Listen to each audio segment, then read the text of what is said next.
ನಾನು ಅಶೋಕ್ ಪಾಟೀಲ್. ಈ ಆಧುನಿಕ ಜೀವನ ಶೈಲಿಯಲ್ಲಿ ಎಲ್ಲರಿಗೂ ಶ್ರೀಮದ್ ಭಾಗವತದ ಮಹಾಪುರಾಣವನ್ನು ಪಠಿಸಲು ಸಾಧ್ಯವಾಗುತ್ತಿಲ್ಲ. ಅದನ್ನು ಕೇಳುವುದರಿಂದ ನಿಮ್ಮ ಎಲ್ಲ ಪಾಪಗಳು ನಷ್ಟವಾಗಿ ಅತಿ ದುರ್ಲಭವಾದ ಶ್ರೀ ಕೃಷ್ಣನ ಭಕ್ತಿಯು ನಿಮ್ಮ ಹೃದಯದಲ್ಲಿ ಅರಳುತ್ತದೆ.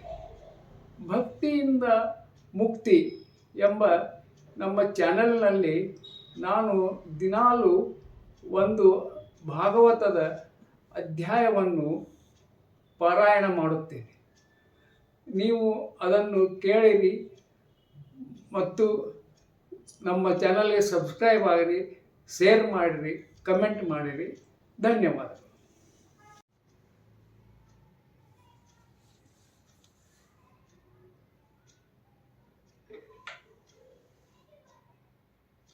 ಶ್ರೀ ಗುರುಭ್ಯೋ ನಮಃ. ಶ್ರೀ ಸರಸ್ವತೇ ನಮಃ. ಓಂ ನಮೋ ಭಗವತೆ ರುದ್ರಾಯ. ಓಂ ನಮೋ ಭಗವತೆ ವಾಸುದೇವಾಯ. 15ನೇ ಅಧ್ಯಾಯ. ಶ್ರೀ ಕೃಷ್ಣನ ವಿರಹದಿಂದ ವ್ಯಥೆಗೊಂಡ ಪಾಂಡವರು ಪರೀಕ್ಷಿತನಿಗೆ ಪಟ್ಟ ಕಟ್ಟಿ ಸ್ವರ್ಗಕ್ಕೆ ತೆರಳಿದುದು. ಸೂತ ಪುರಾಣಿಕರು ಹೇಳುತ್ತಾರೆ, ಎಲೆ ಶೌನಕಾದಿ ಋಷಿಗಳೇ, ಭಗವಾನ್ ಶ್ರೀ ಕೃಷ್ಣನ ನೆಚ್ಚಿನ ಗೆಳೆಯನಾದ ಅರ್ಜುನನು ಮೊದಲೇ ಶ್ರೀ ಕೃಷ್ಣ ವಿರಹದಿಂದ ಕೃಶನಾಗಿದ್ದನು. ಆತನ ವಿಷಾದಗ್ರಸ್ತವಾದ ಮುಖಮುದ್ರೆಯನ್ನು ನೋಡಿ ಯುಧಿಷ್ಠಿರನು ಅನೇಕ ಪ್ರಕಾರದ ಆಶಂಕೆಗಳನ್ನು ಪಡುತ್ತಾ ಪ್ರಶ್ನೆಗಳ ಮಳೆಯನ್ನೇ ಸುರಿಸಿದ್ದನು. ಅರ್ಜುನನ ಮುಖಕಮಲ ಮತ್ತು ಹೃದಯ ಕಮಲಗಳು ದುಃಖದಿಂದ ಬಾಡಿ ಹೋಗಿದ್ದವು. ಅವನು ಭಗವಾನ್ ಶ್ರೀ ಕೃಷ್ಣನ ಧ್ಯಾನದಲ್ಲಿ ಮುಳುಗಿ ಹೋಗಿದ್ದರಿಂದ ಅಣ್ಣನ ಪ್ರಶ್ನೆಗಳಿಗೆ ಉತ್ತರವನ್ನು ಕೊಡದಾದನು. ಶ್ರೀ ಕೃಷ್ಣನ ಪರಮ ಪ್ರೇಮಕ್ಕೆ ಪರವಶನಾಗಿ ಆತನ ಅಗಲಿಕೆಯನ್ನು ತಾಳಲಾರದೆ ಕಂಗೆಟ್ಟು ತತ್ತರಿಸಿ ಹೋಗಿದ್ದನು. ಹೇಗೋ ಉಮ್ಮಳಿಸಿ ಬರುತ್ತಿದ್ದ ದುಃಖವನ್ನು ಕಷ್ಟದಿಂದ ತಡೆದುಕೊಂಡು ಕಣ್ಣುಗಳಿಂದ ಸುರಿಸುತ್ತಿದ್ದ ಜಲಧಾರೆಯನ್ನು ಕೈಯಿಂದ ಒರೆಸಿಕೊಂಡು ಸಾರಥ್ಯವೇ ಮುಂತಾದ ಕಾರ್ಯಗಳ ಸಮಯದಲ್ಲಿ ಭಗವಂತನು ತನ್ನಲ್ಲಿ ತೋರುತ್ತಿದ್ದ ಸ್ನೇಹ, ಸಲಿಗೆ, ಹೃದಯಕ್ಕೈ ಚಿಂತನೆಗಳನ್ನು ಬಾರಿ ಬಾರಿಗೂ ನೆನೆಯುತ್ತಾ ಬಾಷ್ಪದಿಂದ ಗದ್ಗದನಾಗಿದ್ದ ಧ್ವನಿಯಿಂದ ಅಣ್ಣನಾದ ಧರ್ಮರಾಜನಿಗೆ ಹೀಗೆ ಉತ್ತರಿಸಿದನು. ಅರ್ಜುನನು ಹೇಳಿದನು, ಮಹಾರಾಜ, ಬಂಧುವಿನ ರೂಪವನ್ನು ಧರಿಸಿ ಬಂದ ಶ್ರೀಹರಿಯು ನನಗೆ ಮೋಸ ಮಾಡಿದ. ದೊಡ್ಡ ದೊಡ್ಡ ದೇವತೆಗಳನ್ನು ಆಶ್ಚರ್ಯಚಕಿತರನ್ನಾಗಿ ಮಾಡುತ್ತಿದ್ದ ನನ್ನ ತೇಜಸ್ಸು ಪರಾಕ್ರಮಗಳನ್ನು ಕಿತ್ತುಕೊಂಡನು. ಪ್ರಾಣವು ಹೋದೊಡನೆಯೇ ಈ ದೇಹವು ಶವದ ರೂಪವನ್ನು ತಾಳಿ ಅಸಹ್ಯವಾಗಿ ಬಿಡುವಂತೆ ಅವನ ಕ್ಷಣಮಾತ್ರದ ವಿಯೋಗದಿಂದ ಈ ಜಗತ್ತು ಅಪ್ರಿಯವಾಗಿ ಕಾಣತೊಡಗುತ್ತದೆ. ಯಾರ ಆಸರೆಯಿಂದ ದ್ರೌಪದಿ ಸ್ವಯಂವರಕ್ಕೆ ದೃಪದಲ್ಲಿಗೆ ಬಂದ ಕಾಮೋನ್ಮತ್ತ ರಾಜರುಗಳ ತೇಜಸ್ಸನ್ನು ನಾನು ಕಸಿದುಕೊಳ್ಳುತ್ತಾ ಧನುಷ್ಯಕ್ಕೆ ಬಾಣ ಹೂಡಿ ಮತ್ಸ್ಯಯಂತ್ರವನ್ನು ಭೇದಿಸಿ ದ್ರೌಪದಿಯನ್ನು ಪಡೆದನೋ, ಆ ಮಹಾಪುರುಷನು ನನಗೆ ಮೋಸ ಮಾಡಿದ. ಅವನ ಸಾನ್ನಿಧ್ಯ ಬಲದಿಂದಲೇ ನಾನು ಸಮಸ್ತ ದೇವತೆಗಳೊಂದಿಗೆ ದೇವೇಂದ್ರನನ್ನು ಸೋಲಿಸಿ ಅಗ್ನಿದೇವನ ತೃಪ್ತಿಗಾಗಿ ಖಾಂಡವ ವನವನ್ನು ಸಮರ್ಪಿಸಿದೆನೋ, ದಾನವ ಶಿಲ್ಪಿಯಾದ ಮಯನ ಅದ್ಭುತ ಕಲಾ ಕೌಶಲ್ಯದಿಂದ ಕೂಡಿದ ಸಭೆಯನ್ನು ಸಂಪಾದಿಸಿದೆನೋ, ನಾನಾ ದಿಕ್ಕುಗಳಿಂದ ಆಗಮಿಸಿದ ಅರಸರು ನಿನಗೆ ಯಜ್ಞದಲ್ಲಿ ಹೇರಳವಾಗಿ ಕಾಣಿಕೆಗಳನ್ನು ಅರ್ಪಿಸಿದರೂ ಆ ತೇಜೋಮೂರ್ತಿಯಿಂದ ನಾನು ವಂಚಿತನಾದೆ. 10,000 ಆನೆಗಳ ಬಲ ಪರಾಕ್ರಮಗಳಿಂದ ಸಂಪನ್ನನಾದ ನಿನ್ನ ತಮ್ಮನಾದ ಆ ಆರ್ಯ ಭೀಮಸೇನನು ರಾಜರ ತಲೆಗಳನ್ನು ತಿರಸ್ಕಾರದಿಂದ ಮೆಟ್ಟಿದ್ದ ಜರಾಸಂಧನನ್ನು ಯಾರ ಶಕ್ತಿಯಿಂದ ಸಂಹರಿಸಿ ಆತನ ಭೈರವ ಯಜ್ಞದಲ್ಲಿ ಬಲಿಯನ್ನಾಗಿ ಅರ್ಪಿಸಲು ಸಂಕಲ್ಪಿಸಿದ್ದ ರಾಜರೆಲ್ಲರನ್ನೂ ಬಂಧಮುಕ್ತಗೊಳಿಸಿ ಅವರೆಲ್ಲರೂ ನಿನ್ನ ಯಜ್ಞದಲ್ಲಿ ಅಪಾರವಾದ ಕಪ್ಪ ಕಾಣಿಕೆಗಳನ್ನು ಕೊಡುವಂತೆ ಮಾಡಿದನೋ, ಆ ಶಕ್ತಿಧರನು ನನ್ನನ್ನು ತೊರೆದು ಹೋದ. ರಾಜಸೂಯ ಯಜ್ಞದ ಅಭಿಷೇಕ ಜಲದಿಂದ ಪವಿತ್ರವಾಗಿದ್ದ ದ್ರೌಪದಿಯ ಸಿರಿಮುಡಿಯನ್ನು ದುರಾತ್ಮರು ತುಂಬಿದ ಸಭೆಯಲ್ಲಿ ಮುಟ್ಟುವ ಸಾಹಸವನ್ನು ಮಾಡಿದಾಗ ಆಕೆಯ ಕೆದರಿದ ತಲೆಗೂದಲುಗಳಿಂದ ತುಂಬಿದ ಕಣ್ಣೀರಿನಿಂದ ಶ್ರೀಕೃಷ್ಣನ ಚರಣಗಳಲ್ಲಿ ಬಿದ್ದು ಬೇಡಿಕೊಂಡಾಗ ಅವನು ಅವರ ಮುಂದೆ ಘೋರ ಅಪಮಾನದ ಪ್ರತೀಕಾರ ಮಾಡುವ ಪ್ರತಿಜ್ಞೆಯನ್ನು ಮಾಡಿ ಆ ಧೂರ್ತರ ಸ್ತ್ರೀಯರನ್ನು ವಿಧೇಯರನ್ನಾಗಿ ಮಾಡಿ ತಮ್ಮ ಮುಡಿಯನ್ನು ತಾನೇ ಬಿಚ್ಚಿಕೊಳ್ಳುವಂತೆ ಮಾಡಿದ ಆ ಸತ್ಯ ಸಂಕಲ್ಪನೂ ಸಮರ್ಥನೂ ಆದ ಸ್ವಾಮಿಯು ನನ್ನನ್ನು ತೊರೆದು ಹೋದನು. ದುಷ್ಟ ದುರ್ಯೋಧನನಿಂದ ಪ್ರೇರಿತವಾದ ದುರ್ವಾಸ ಮಹರ್ಷಿಗಳು ತಮ್ಮ 10,000 ಶಿಷ್ಯರೊಡನೆ ಭೋಜನ ಮಾಡಲು ಅಕಾಲದಲ್ಲಿ ಅತಿಥಿಯಾಗಿ ಬಂದಾಗ ಯಾವ ಆಪದ್ಬಾಂಧವನು ಅರಣ್ಯಕ್ಕೆ ಬಂದು ದ್ರೌಪದಿಯು ತಿಂದು ಉಳಿದಿದ್ದ ಸೊಪ್ಪಿನ ಚೂರನ್ನು ತಿಂದು ತೃಪ್ತಿಯಾಗುತ್ತೆಂದು ಹೇಳಿದನೋ, ಸ್ನಾನಕ್ಕೆಂದು ನೀರಿನಲ್ಲಿ ಮುಳುಗಿದ್ದ ಮಹರ್ಷಿಗಳ ಗುಂಪು ಶ್ರೀಕೃಷ್ಣನ ತೃಪ್ತಿಯಿಂದ 3 ಲೋಕಕ್ಕೂ ತೃಪ್ತಿಯಾಗಿದೆ ಎಂದು ನುಡಿಯುವಂತೆ ಮಾಡಿ ಅವರ ಶಾಪದಿಂದ ನಮ್ಮನ್ನು ಸಂರಕ್ಷಿಸಿದನೋ, ಆ ಸ್ವಾಮಿಯು ನಮ್ಮನ್ನು ವಂಚಿಸಿ ಹೋದರು. ಯಾವಾತನ ಪ್ರಪಾದದಿಂದ ಯುದ್ಧದಲ್ಲಿ ಪಾರ್ವತಿ ಸಹಿತ ಪರಮೇಶ್ವರನು ಆಶ್ಚರ್ಯಗೊಂಡು ಪಾಶುಪದಾಸ್ತ್ರವನ್ನು ನನಗೆ ಕರುಣಿಸಿದ್ದಾನೋ, ಇತರ ದೇವತೆಗಳು ತಮ್ಮ ತಮ್ಮ ಅಸ್ತ್ರಗಳನ್ನು ದಯಪಾಲಿಸಿದರೋ, ನಾನು ಸಶರೀರನಾಗಿಯೇ ಮಹೇಂದ್ರನ ಸಭೆಗೆ ಹೋಗಿ ಆತನ ಅರ್ಧಾಸನದಲ್ಲಿ ಕುಳಿತುಕೊಳ್ಳುವ ಗೌರವ ಪಡೆದೆನೋ, ಆತನಿಂದ ನಾನು ವಂಚಿತನಾದೆ. ಅಣ್ಣ, ನಾನು ಆಗ ಸ್ವರ್ಗದಲ್ಲಿ ವಿಹರಿಸುತ್ತಿದ್ದಾಗ ಯಾರ ಅನುಗ್ರಹದಿಂದ ಪ್ರಭಾವಿತನಾಗಿ ಗಾಂಡೀವ ಧನಸ್ಸನ್ನು ಹಿಡಿದುಕೊಂಡಿದ್ದ ನನ್ನ 2 ತೋಳುಗಳನ್ನು ಇಂದ್ರ ಸಹಿತರಾದ ದೇವತೆಗಳೆಲ್ಲರೂ ನಿವಾತ ಕವಚರೇ ಮುಂತಾದ ದೈತ್ಯರನ್ನು ಕೊಲ್ಲಲು ಆಶ್ರಯಿಸಿದ್ದರೋ, ಆ ಪುರುಷೋತ್ತಮ ಶ್ರೀಕೃಷ್ಣನು ಇಂದು ನನಗೆ ಮೋಸ ಮಾಡಿದನು. ಜಯಿಸಲಾಧ್ಯವಾದ ಸತ್ಯದಿಂದ ಕೂಡಿದ್ದ ಅಪಾರವಾದ ಕೌರವ ಸೇನಾಸಾಗರವನ್ನು ನಾನು ಯಾರ ಬಂಧುತ್ವದ ಬಲದಿಂದ ಏಕಾಂಗಿಯಾಗಿಯೇ ರಥದಿಂದ ದಾಟಿದರೂ, ಯಾವಾತನ ಸಹಾಯದಿಂದಲೇ ನಾನು ಶತ್ರುಗಳಿಂದ ರಾಜ ವಿರಾಟನ ಎಲ್ಲ ಗೋಸಂಪತ್ತನ್ನು ಹಿಂದಕ್ಕೆ ಮರಳಿಸಿಕೊಟ್ಟು, ಜೊತೆಗೆ ಅವರು ಹೊಳೆಯುವ ಮಣಿಮಯ ಕಿರೀಟ ಹಾಗೂ ಅಲಂಕಾರಗಳನ್ನು ಕಿತ್ತುಕೊಂಡೆನೋ, ಅಂತಹ ಶಕ್ತಿನಿಧಿಯಾದ ಪ್ರಭುವೇ ಕಣ್ಮರೆಯಾದ. ರಾಜೇಂದ್ರನೇ, ಅಗಣಿತ ಸಂಖ್ಯೆಯಲ್ಲಿದ್ದ ರಾಜರ ರಥಗಳಿಂದ ಕೂಡಿದ ಭೀಷ್ಮ, ಕರ್ಣ, ದ್ರೋಣ, ಶಲ್ಯ ಹಾಗೂ ಇತರ ರಾಜರುಗಳ ಮುಂದೆ ಸಂಚರಿಸುತ್ತಾ ಯಾರೋ ಆ ಅತಿರಥ ಮಹಾರಥರನ್ನು ಮನಸ್ಸು, ಆಯುಷ್ಯ, ಶಕ್ತಿ ಇವುಗಳನ್ನು ದೃಷ್ಟಿ ಮಾತ್ರದಿಂದಲೇ ಅಪಹರಿಸಿದ್ದನೋ, ಆ ಯಾದವಪತಿಯು ಮರೆಯಾದ. ಯಾರ ಬಾವುಗಳ ನೆರಳಿನಲ್ಲಿ ಸುರಕ್ಷಿತವಾಗಿದ್ದ ನನ್ನ ಮೇಲೆ ಆಚಾರ್ಯ ದ್ರೋಣರು, ಪಿತಾಮಹ ಭೀಷ್ಮರು, ಕರ್ಣ, ಭೂರಿಶ್ರವ, ಸುಶರ್ಮ, ಶಲ್ಯ, ಜಯದ್ರಥ, ಬಾಲ್ಹಿಕ ಮುಂತಾದವರು, ಹಿರಣ್ಯಕಶ್ಯಪು ಮುಂತಾದ ದೈತ್ಯರ ಅಸ್ತ್ರಶಸ್ತ್ರಗಳು ಭಗವದ್ಭಕ್ತ ಪ್ರಹ್ಲಾದನಿಗೆ ಮುಟ್ಟಲಾರದೆ ವಿಫಲವಾದಂತೆ ವಿಫಲವಾಗಿಸಿದನೋ, ಅಂತಹ ಅನಂತ ಶಕ್ತಿ ನಿಧಿಯೂ ಆಶ್ರಿತ ರಕ್ಷಕನೂ ಆದ ಪ್ರಭು ತನ್ನನ್ನು ಉಪಸಂಹಾರ ಮಾಡಿಕೊಂಡನು. ಶ್ರೇಷ್ಠರಾದ ಸಾಧು ಸಜ್ಜನರು ಸಂಸಾರದಿಂದ ಮುಕ್ತರಾಗಲು ಯಾರ ಚರಣ ಕಮಲಗಳನ್ನು ಭಜಿಸುತ್ತಾರೋ, ಅಂತಹ ಭಕ್ತ ಜನರಿಗೆ ತನ್ನನ್ನೇ ಪೂರ್ಣವಾಗಿ ಕೊಟ್ಟುಕೊಂಡು ಬಿಡುವನೋ, ಆ ಭಗವಂತನು ಕುಬುದಿಯಿಂದ ನಾನು ಯುದ್ಧದಲ್ಲಿ ರಥಸಾರಥಿಯಾಗು ಎಂದು ಅತ್ಯಲ್ಪ ಕೆಲಸಕ್ಕಾಗಿ ಕೇಳಿ ಬಳಸಿಕೊಂಡು ಬಿಟ್ಟಿರಲ್ಲ. ಅಯ್ಯೋ, ನನ್ನ ಕುದುರೆಗಳು ಬಳಲಿದ ಸಮಯದಲ್ಲಿ ನಾನು ರಥದಿಂದ ಕೆಳಗಿಳಿದು ನಿಂತಿರುವಾಗಲೂ ಕೂಡ ಮಹಾರಥಿಗಳಾದ ಶತ್ರುಗಳು ಕೂಡ ನನ್ನ ಮೇಲೆ ಬಾಣ ಪ್ರಯೋಗಿಸಲು ಸಮರ್ಥರಾಗಿರಲಿಲ್ಲ. ಏಕೆಂದರೆ ಶ್ರೀಕೃಷ್ಣನ ಪ್ರಭಾವದಿಂದ ಅವರ ಬುದ್ಧಿಯು ಅಪಹರಿಸಲ್ಪಟ್ಟಿತ್ತು. ಅಣ್ಣ, ಆಟದ ಸಮಯದಲ್ಲಿ ಆತನು ಹೇಳುತ್ತಿದ್ದ, ಪಾರ್ಥ, ಅರ್ಜುನ, ಸಖನೆ, ಕುರುನಂದನ ಇವೇ ಮುಂತಾದ ಉದಾರವಾದ ರಮಣೀಯವಾದ ನಸು ನಗೆಗೂಡಿದ ಹೃದಯ ಸ್ಪರ್ಶಿಯಾದ ಮಾತುಗಳು ಸ್ಮರಣೆಗೆ ಬಂದು ನನ್ನ ಹೃದಯವು ಸೂರಿಗೊಳ್ಳುತ್ತಿದೆ. ಓರ್ವ ಸಾಮಾನ್ಯ ವ್ಯಕ್ತಿಯು ಸತ್ತು ಹೋದಾಗ ಮನುಷ್ಯನು ಎಷ್ಟು ದುಃಖಿತನಾಗುತ್ತಾನೆಂಬುದು ನಿನಗೆ ತಿಳಿದೇ ಇದೆ. ಹೀಗಿರುವಾಗ ನಮ್ಮ ಸರ್ವಸ್ವನಾದ ಪ್ರಭು ಈಗಿಲ್ಲದಿರುವಾಗ ಎಷ್ಟು ದುಃಖವಾಗಬೇಡ.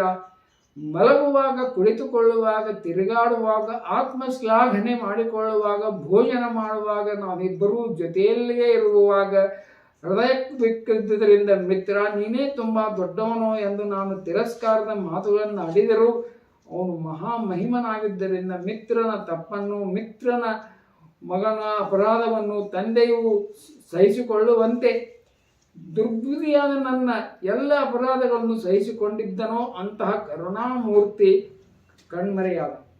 ರಾಜೇಂದ್ರ ಮಿತ್ರ ಶ್ರೇಷ್ಠನು, ಪ್ರಿಯ ಮಿತ್ರನು, ಸುಹೃದಯನು ಆದ ಪುರುಷೋತ್ತಮನನ್ನು ಕಳೆದುಕೊಂಡು ಶೂನ್ಯ ಹೃದಯನಾಗಿ ನಾನು ಭಗವಂತನ ಪತ್ನಿಯರನ್ನು ದ್ವಾರಕೆಯಿಂದ ಜೋಪಾನವಾಗಿ ತರುತ್ತಿದ್ದಾಗ ಮಾರ್ಗ ಮಧ್ಯದಲ್ಲಿ ಕೆಲವು ಕೀಳು ಮಟ್ಟದ ಗೊಲ್ಲರು ನನ್ನನ್ನು ಒಂದು ಅಬಲೆಯಂತೆ ಸೋಲಿಸಿಬಿಟ್ಟರು. ಆ ಸ್ತ್ರೀಯರನ್ನು ಸಂರಕ್ಷಿಸಲಾರದೆ ಹೋದೆನು. ಯಾವುದರ ಮುಂದೆ ದೊಡ್ಡ ದೊಡ್ಡ ರಾಜರು ತಲೆ ತಗ್ಗಿಸುತ್ತಿದ್ದರೋ ಅದೇ ಗಾಂಡೀವ ಧನಸ್ಸು, ಅದೇ ಬಾಣಗಳು, ಅದೇ ರಥ, ಅದೇ ಕುದುರೆಗಳು, ಅತಿರಥಿಯಾದ ನಾನು ಆ ಹಿಂದಿನವನೇ. ಆದರೆ ಶ್ರೀಕೃಷ್ಣನನ್ನು ಕಳೆದುಕೊಂಡದ್ರಿಂದ ಅವೆಲ್ಲವೂ ಕ್ಷಣಮಾತ್ರದಲ್ಲಿ ಬೂದಿಯಲ್ಲಿ ಮಾಡಿದ ಹೋಮದಂತೆ, ನೀಚನಿಗೆ ಮಾಡಿದ ಸೇವೆಯಂತೆ, ಮರುಭೂಮಿಯಲ್ಲಿ ಬಿತ್ತಿದ ಬೀಜದಂತೆ ವ್ಯರ್ಥವಾಗಿ ಹೋದವು. ಮಹಾರಾಜನೇ, ದ್ವಾರಕಾವಾಸಿಗಳಾದ ನಮ್ಮ ಸುಹೃದಯ ಸಂಬಂಧಿಗಳ ಕುರಿತು ನೀನು ಕುಶಲ ಪ್ರಶ್ನೆ ಮಾಡಿದ್ದೆ. ಆ ಯಾದವರೆಲ್ಲರೂ ಬ್ರಾಹ್ಮಣರ ಶಾಪದಿಂದ ಬುದ್ಧಿಯನ್ನು ಕಳೆದುಕೊಂಡು ವಾರುಣಿ ಎಂಬ ಮದ್ಯವನ್ನು ಕುಡಿದು ಮದೋನ್ಮತ್ತರಾಗಿ ಅಪರಿಚಿತರಂತೆ ಒಬ್ಬರನ್ನು ಮುಷ್ಟಿಗಳಿಂದಲೂ ಶಸ್ತ್ರಾಸ್ತ್ರಗಳಿಂದಲೂ ಪರಸ್ಪರ ಹೊಡೆದಾಡಿಕೊಂಡು ಸತ್ತು ಹೋದವು. ಅವರಲ್ಲಿ ಕೇವಲ 4-5 ಮಂದಿ ಮಾತ್ರ ಉಳಿದಿರುವು. ಪ್ರಪಂಚದ ಪ್ರಾಣಿಗಳು ಪರಸ್ಪರ ಪಾಲನೆ ಪೋಷಣೆಯನ್ನು ಮಾಡುತ್ತವೆ, ಪರಸ್ಪರ ಹೊಡೆದಾಡಿ ಸತ್ತು ಹೋಗುತ್ತಾರೆ. ನಿಜವಾಗಿಯೂ ಇದು ಸರ್ವಶಕ್ತಿಶಾಲಿಯಾದ ಭಗವಂತನ ಲೀಲೆಯೇ ಆಗಿದೆ. ನೀರಿನಲ್ಲಿ ಬದುಕುವ ಮೀನು ಮುಂತಾದ ಜಲಚರ ಪ್ರಾಣಿಗಳಲ್ಲಿ ದೊಡ್ಡದು ಚಿಕ್ಕದನ್ನು ನುಂಗಿ ಹಾಕುವಂತೆ ಜನರಲ್ಲಿಯೂ ಬಲಶಾಲಿಗಳು ದುರ್ಬಲರನ್ನು ಕೊಂದು ಹಾಕುತ್ತಾರೆ. ಇಬ್ಬರು ಬಲಶಾಲಿಗಳಾಗಿದ್ದರೆ ಪರಸ್ಪರ ಹೊಡೆದಾಡಿಕೊಂಡು ಸಾಯುತ್ತಾರೆ. ಹೀಗೆಯೇ ಭಗವಂತನ ಮಹಾಬಲಿಷ್ಠರಾಗಿದ್ದ ಯಾದವರ ಮೂಲಕ ಇತರ ರಾಜರನ್ನು ಸಂಹಾರ ಮಾಡಿಸಿ ಕೊನೆಗೆ ಆ ಯದುವಂಶಿಯರಲ್ಲಿ ಒಬ್ಬರು ಮತ್ತೊಬ್ಬರನ್ನು ಕೊಂದು ಹಾಕುವಂತೆ ಮಾಡಿ ಪೂರ್ಣವಾಗಿ ಭೂಭಾರವನ್ನು ಇಳಿಸಿದರು. ಭಗವಾನ್ ಶ್ರೀಕೃಷ್ಣನು ನನಗೆ ಮಾಡಿದ ಉಪದೇಶವು ಸಮಯ, ಸನ್ನಿವೇಶ, ಸಂದರ್ಭ, ಉದ್ದೇಶಗಳಿಗೆ ಅನುಗುಣವಾಗಿ ಹೃದಯದ ಸಂತಾಪವನ್ನೇ ಶಾಂತಗೊಳಿಸುವಂತಿತ್ತು. ಅದು ಸ್ಮರಣೆಗೆ ಬಂದು ನನ್ನ ಚಿತ್ತವು ಸೂರೆಗೊಳ್ಳುತ್ತದೆ. ಸೂತ ಪುರಾಣಿಕರು ಹೇಳುತ್ತಾರೆ, ಹೀಗೆ ಭಗವಾನ್ ಕೃಷ್ಣನ ಅಡಿದಾವರೆಗಳನ್ನು ಪ್ರಗಾಢವಾದ ಭಕ್ತಿಯಿಂದ ಸ್ಮರಿಸುವಂತೆ ಅರ್ಜುನನ ಬುದ್ಧಿಯು ತಿಳಿಯಾಗಿ ಪ್ರಶಾಂತವಾಗಿ ಬಿಟ್ಟಿತು. ಭಗವಾನ್ ಶ್ರೀಕೃಷ್ಣನ ಚರಣ ಕಮಲಗಳನ್ನು ಹಗಲಿರುಳು ಚಿಂತಿಸುವುದರಿಂದ ಅವನಲ್ಲಿ ಪ್ರೇಮಾಭಕ್ತಿಯು ಹೆಚ್ಚಾಗಿ ಬೆಳೆಯಿತು. ಭಕ್ತಿಯ ಆವೇಶವು ಅವನ ಹೃದಯವನ್ನು ಮತಿಸಿ ಅದರಿಂದ ಎಲ್ಲ ವಿಕಾರಗಳನ್ನು ತೊಳೆದು ಹಾಕಿ. ಯುದ್ಧದ ಪ್ರಾರಂಭದಲ್ಲಿ ಭಗವಂತನು ಅವನಿಗೆ ಮಾಡಿದ ಗೀತೋಪದೇಶದ ಜ್ಞಾನವು ಕಾಲ, ಕರ್ಮ, ತಮೋ ಗುಣಗಳ ಪ್ರಭಾವದಿಂದ ಅಲ್ಲಿಯವರೆಗೆ ಮರೆಯಾಗಿದ್ದು ಈಗ ಮತ್ತೆ ಪುನಃ ಅವನ ಸ್ಮೃತಿಪದವನ್ನು ಬೆಳಗಿತು.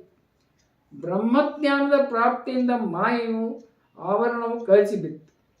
ತ್ರಿಗುಣಾತೀತ ಅವಸ್ಥೆಯು ಅವನಿಗೆ ಉಂಟಾಯಿತು. ದ್ವೈತದ ಸಂಶಯವು ನಿವೃತ್ತವಾಯಿತು. ಸೂಕ್ಷ್ಮ ಶರೀರ ಭಂಗವಾಯಿತು. ಅವನ ಶೋಕ ಹಾಗೂ ಹುಟ್ಟು ಸಾವುಗಳ ಚಕ್ರದಿಂದ ಪೂರ್ಣವಾಗಿ ಬಿಡುಗಡೆ ಹೊಂದಿದರು. ಶ್ರೀ ಭಗವಂತನು ಸಧಾಮಕ್ಕೆ ತೆರಳಿದ ವೃತ್ತಾಂತವನ್ನು ಹಾಗೂ ಯದುಕುಲ ಸಂಹಾರದ ಸಮಾಚಾರವನ್ನು ಕೇಳಿ ಯುಧಿಷ್ಠರನು ನಿಶ್ಚಲ ಬುದ್ಧಿಯಿಂದ ಸ್ವರ್ಗಾರೋಹಣವನ್ನು ನಿಶ್ಚಯಿಸಿದನು. ಕುಂತಿದೇವಿಯು ಕೂಡ ಯದುವಂಶದ ಕ್ಷಯವನ್ನು ಮತ್ತು ಭಗವಂತನ ಸ್ವಧಾಮಗಮನವನ್ನು ಕೇಳಿ ಅನನ್ಯ ಭಕ್ತಿಯಿಂದ ತನ್ನ ಹೃದಯವನ್ನು ಭಗವಾನ್ ಶ್ರೀಕೃಷ್ಣನಲ್ಲಿ ತೊಡಗಿಸಿ ಸಂಸಾರ ಬಂಧನದಿಂದ ಎಂದೆಂದಿಗೂ ಬಿಡುಗಡೆ ಹೊಂದಿದರು.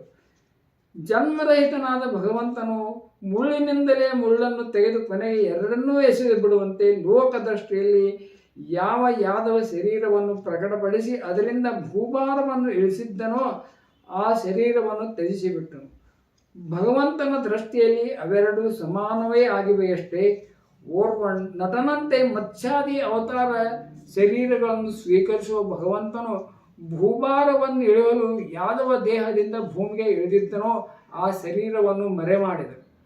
ಶ್ರವಣಮಂಗಳವಾದ ದಿವ್ಯ ಲೀಲೆಗಳನ್ನು ಯಾವ ದೇಹದಿಂದ ನಡೆಸಿದ್ದನೋ ಆ ದೇಹವನ್ನು ಭಗವಂತನು ಭೂಮಿಯಲ್ಲಿ ತ್ಯಜಿಸಿದ ದಿನದಿಂದಲೇ ಅವಿವೇಕಗಳನ್ನು ಅಧರ್ಮದಲ್ಲಿ ಸಿಲುಕಿಸುವಂತಹ ಕಲಿಯುಗವು ಪ್ರಾರಂಭವಾಯಿತು. ವಿವೇಕಿಯಾದ ಧರ್ಮರಾಜನು ತನ್ನ ರಾಜಧಾನಿಯಲ್ಲಿಯೂ ರಾಷ್ಟ್ರದಲ್ಲಿಯೂ ಮನೆ ಮನೆಗಳಲ್ಲಿಯೂ ಮನಸ್ಸಿನಲ್ಲಿಯೂ ದುರಾಸೆ, ಅಸತ್ಯ, ಕಾಪಟ್ಯ, ಹಿಂಸೆ ಮುಂತಾದ ಅಧರ್ಮ ಚಕ್ರವನ್ನು ನಡೆಸುವ ಕಲಿಪುರುಷನ ಆಕ್ರಮಣವನ್ನು ವಿಸ್ತಾರವನ್ನು ಗಮನಿಸಿದಾಗ ಮಹಾಪ್ರಸ್ಥಾನವನ್ನು ನಿಶ್ಚಯಿಸಿದನು. ಆ ಸಾರ್ವಭೌಮನು ವಿನಯ ಸಂಪನ್ನನಾಗಿದ್ದ, ಗುಣಸಂಪತ್ತಿನಿಂದ ತನ್ನನ್ನೇ ಸರಿಹೋಲುತ್ತಿದ್ದ ಮೊಮ್ಮಗನಾದ ಪರೀಕ್ಷಿತನನ್ನು ಸಮುದ್ರ ಪರ್ಯಂತವಾದ ಭೂಮಿ ಸಾಮ್ರಾಜ್ಯ ಪದವಿಯಲ್ಲಿ ಕುಳ್ಳಿರಿಸಿ ಹಸ್ತನಾವತಿಯಲ್ಲಿ ಪಟ್ಟಾಭಿಷೇಕ ಮಾಡಿದನು. ಹಾಗೆಯೇ ಆ ಪ್ರಭು ಮಥುರೆಯಲ್ಲಿ ಶೂರಸೇನ ದೇಶದ ಅಧಿಪತಿಯಾಗಿ ಅನಿರುದ್ಧನ ಪುತ್ರನಾದ ವಜ್ರನಾಭನಿಗೆ ಪಟ್ಟ ಕಟ್ಟಿದನು. ಅನಂತರ ತಾನು ಪ್ರಜಾಪತ್ಯವೆಂಬ ಇಷ್ಟಿಯನ್ನು ಮಾಡಿ ಅಹವನಿಯೇ ಮುಂತಾದ ಅಗ್ನಿಗಳನ್ನು ತನ್ನಲ್ಲೇ ಲಯಗೊಳಿಸಿಕೊಂಡು ಗೃಹಸ್ಥಾಶ್ರಮದಿಂದ ಮುಕ್ತನಾಗಿ ಸನ್ಯಾಸವನ್ನು ಸ್ವೀಕರಿಸಿದನು. ಯುಧಿಷ್ಠಿರನು ತನ್ನ ಅಮೂಲ್ಯವಾದ ವಸ್ತ್ರ ಆಭೂಷಣಗಳನ್ನೆಲ್ಲ ಅಲ್ಲಿಯೇ ತ್ಯಜಿಸಿ ಅಹಂಕಾರ ಮಮಕಾರಗಳನ್ನು ತೊರೆದು ಎಲ್ಲ ಸಂಸಾರಿಕ ಬಂಧನಗಳನ್ನು ಕತ್ತರಿಸಿ ಹಾಕಿದನು. ಅವನು ದೃಢಭಾವನೆಯಿಂದ ವಾಣಿಯನ್ನು, ಮನಸ್ಸಿನಲ್ಲಿ ಮನಸ್ಸನ್ನು, ಪ್ರಾಣದಲ್ಲಿ ಪ್ರಾಣವನ್ನು, ಅಪಾನದಲ್ಲಿ ಅಪಾನವನ್ನು, ಅದರ ಕ್ರಿಯೆಯೊಂದಿಗೆ ಮೃತ್ಯುವಿನಲ್ಲಿ ಹಾಗೂ ಮೃತ್ಯುವನ್ನು ಪಂಚಭೂತ ಶರೀರದಲ್ಲಿ ಲೀನಗೊಳಿಸಿಕೊಂಡನು. ಹೀಗೆ ಶರೀರವನ್ನು ಮೃತ್ಯುರೂಪಿ ಎಂದು ಅನುಭವಿಸುತ್ತಾ ಅವನು ಅದನ್ನು ತ್ರಿಗುಣಗಳ ಸಮುದಾಯದಲ್ಲಿ ವಿಲಯಗೊಳಿಸಿ ತ್ರಿಗುಣಗಳನ್ನು ಮೂಲ ಪ್ರಕೃತಿಯಲ್ಲೂ ಸರ್ವ ಕಾರಣರೂಪಿ ಪ್ರಕೃತಿಯನ್ನು ಆತ್ಮನಲ್ಲಿಯೂ ಆತ್ಮನನ್ನು ಅವಿನಾಶಿ ಬ್ರಹ್ಮನಲ್ಲಿಯೂ ವಿಲೀನಗೊಳಿಸಿದನು. ಆಗ ಅವನಿಗೆ ಈ ದೃಶ್ಯ ಪ್ರಪಂಚವೆಲ್ಲವೂ ಬ್ರಹ್ಮ ಸ್ವರೂಪವಾಗಿದೆ ಎಂಬ ಅನುಭವ ಆಗತೊಡಗಿತು. ಅನಂತರ ಅವನು ನಾರುಮಡಿಯನ್ನಿಟ್ಟು ಅನ್ನ ಪಾನಾದಿಗಳನ್ನು ತ್ಯಜಿಸಿ ಮೌನ ವಹಿಸಿದನು. ಕೂದಲಗಳನ್ನು ಬಿಚ್ಚಿ ಕೆದರಿಕೊಂಡು ಜಡನಂತೆಯೂ ಪಿಶಾಚಿಯಂತೆಯೂ ರೂಪ ವೇಷ ಕೃತಿಗಳಿಂದ ಕಾಣಿಸಿಕೊಳ್ಳತೊಡಗಿದನು. ಮತ್ತೆ ಅವನು ಕುರುಡನಂತೆ ಯಾವುದನ್ನು ನೋಡದೆ, ಕಿವುಡನಂತೆ ಯಾವುದನ್ನು ಕೇಳದೆ ಮನೆಯಿಂದ ಹೊರಟು ಬಿಟ್ಟನು. ಯಾವುದನ್ನು ಪಡೆದ ಬಳಿಕ ಮತ್ತೆ ಸಂಸಾರಕ್ಕೆ ಮರಳುವಿಕೆ ಇರುವುದಿಲ್ಲವೋ ಅಂತಹ ಪರಬ್ರಹ್ಮನನ್ನು ಧ್ಯಾನಿಸುತ್ತಾ ಮಹಾತ್ಮರೆಲ್ಲರೂ ಮಹಾಪ್ರಸ್ಥಾನ ಮಾಡಿದ ಉತ್ತರ ದಿಕ್ಕಿನ ಕಡೆಗೆ ಹೊರಟನು. ಈಗ ಪೃಥ್ವಿಯಲ್ಲಿ ಎಲ್ಲ ಜನರು ಅಧರ್ಮ ಸಹಾಯಕ ಕಲಿಯುಗ ಪ್ರಭಾವಿತಗೊಳಿಸಿದೆ ಎಂದು ಭೀಮಸೇನ, ಅರ್ಜುನನೇ ಮೊದಲಾದ ಧರ್ಮಜನ ತಮ್ಮಂದಿರು ನೋಡಿ ಆ ಶ್ರೀ ಕೃಷ್ಣ ಪರಮಾತ್ಮನ ಚರಣಗಳ ಪ್ರಾಪ್ತಿಯ ದೃಢ ನಿಶ್ಚಯಗೈದು ತಮ್ಮ ಅಣ್ಣನೊಡನೆ ಹಿಂದೆ ಹಿಂದೆ ನಡೆದು ಬಿಟ್ಟರು. ಅವರೆಲ್ಲರೂ ಜೀವನದ ಲಾಭಗಳನ್ನು ಚೆನ್ನಾಗಿ ಪಡೆದುಕೊಂಡಿದ್ದರು. ಇನ್ನು ನಮಗೆ ಭಗವಾನ್ ಶ್ರೀ ಕೃಷ್ಣನ ಚರಣ ಕಮಲಗಳ ಪರಮ ಪುರುಷಾರ್ಥವೆಂದು ನಿಶ್ಚಯಿಸಿಕೊಂಡು ಅವರು ಅವನ ಹೃದಯದಲ್ಲಿ ತರಿಸಿಕೊಂಡರು. ಪಾಂಡವರ ಹೃದಯದಲ್ಲಿ ಭಗವಾನ್ ಶ್ರೀ ಕೃಷ್ಣನ ಚರಣ ಕಮಲಗಳ ಧ್ಯಾನದಿಂದ ಭಕ್ತಿ ಭಾವವು ಹುಟ್ಟಿ ಬಂತು. ಅವರ ಬುದ್ಧಿಗಳು ಪೂರ್ಣ ರೂಪದಿಂದ ಶುದ್ಧವಾಗಿ ಪೂರ್ಣಾತ್ಮರು ಸ್ಥಿರವಾಗಿ ನೆಲೆಸುವ ಆ ಭಗವಾನ್ ಶ್ರೀ ಕೃಷ್ಣನ ಸರ್ವೋತ್ತಮವಾದ ಸ್ವರೂಪದಲ್ಲಿ ಅನನ್ಯ ಭಾವದಿಂದ ಸ್ಥಿರವಾದವು. ಫಲಸ್ವರೂಪವಾಗಿ ವಿಷಯಾಸಕ್ತ ದುಷ್ಟ ಜನರು ಎಂದೂ ಪಡೆಯಲಾಗದ ಗತಿಯನ್ನು ವಿಶುದ್ಧ ಅಂತಃಕರಣದಿಂದ ಅವರು ಪಡೆದುಕೊಂಡರು. ಸಂಯಮಿ ಹಾಗೂ ಶ್ರೀಕೃಷ್ಣನ ಪ್ರೇಮದಿಂದ ಮುಗ್ಧನಾದ ಭಗವನ್ಮಯ ವಿದುರನೂ ಕೂಡ ತನ್ನ ಶರೀರವನ್ನು ಪ್ರಭಾಸ ಕ್ಷೇತ್ರದಲ್ಲಿ ತ್ಯಜಿಸಿಬಿಟ್ಟನು. ಆಗ ಅವನು ಕರೆದುಕೊಂಡು ಹೋಗಲು ಬಂದ ಪಿತೃಗಳೊಂದಿಗೆ ಅವನು ತನ್ನ ಯಮಲೋಕಕ್ಕೆ ಹೊರಟು ಹೋದನು. ಈಗ ಪಾಂಡವರು ನಿರಪೇಕ್ಷರಾಗಿದ್ದಾರೆಂದು ದ್ರೌಪದಿಯು ಗಮನಿಸಿ ಅವಳು ಅನನ್ಯ ಭಕ್ತಿಯಿಂದ ಭಗವಾನ್ ಶ್ರೀ ಕೃಷ್ಣನನ್ನೇ ಚಿಂತಿಸುತ್ತಾ ಅವನನ್ನು ಪಡೆದುಕೊಂಡಳು. ಪರಮ ಪವಿತ್ರವೂ ಮಂಗಳಕರವೂ ಆದ ಭಗವಂತನ ಪ್ರಿಯ ಭಕ್ತರಾದ ಪಾಂಡವರು ಮಹಾಪ್ರಯಾಣದ ಈ ಕಥೆಯನ್ನು ಶ್ರದ್ಧೆಯಿಂದ ಕೇಳುವವನಿಗೆ ನಿಶ್ಚಯವಾಗಿಯೂ ಭಗವಂತನ ಭಕ್ತಿ ಮತ್ತು ಮುಕ್ತಿಗಳನ್ನು ಪಡೆದುಕೊಳ್ಳುವನು. 15ನೇ ಅಧ್ಯಾಯವು ಮುಗಿಯಿತು. ಇತಿ ಶ್ರೀಮದ್ ಭಾಗವತ ಮಹಾಪುರಾಣೆ ಪರಮಹಂಸ ಸಂಹಿತಾಯ ಪ್ರಥಮ ಸ್ಕಂದೆ ಪಾಂಡವ ಸ್ವರ್ಗಾರೋಹಣ ನಾಮ ಪಂಚದಶೋಧ್ಯಾಯ.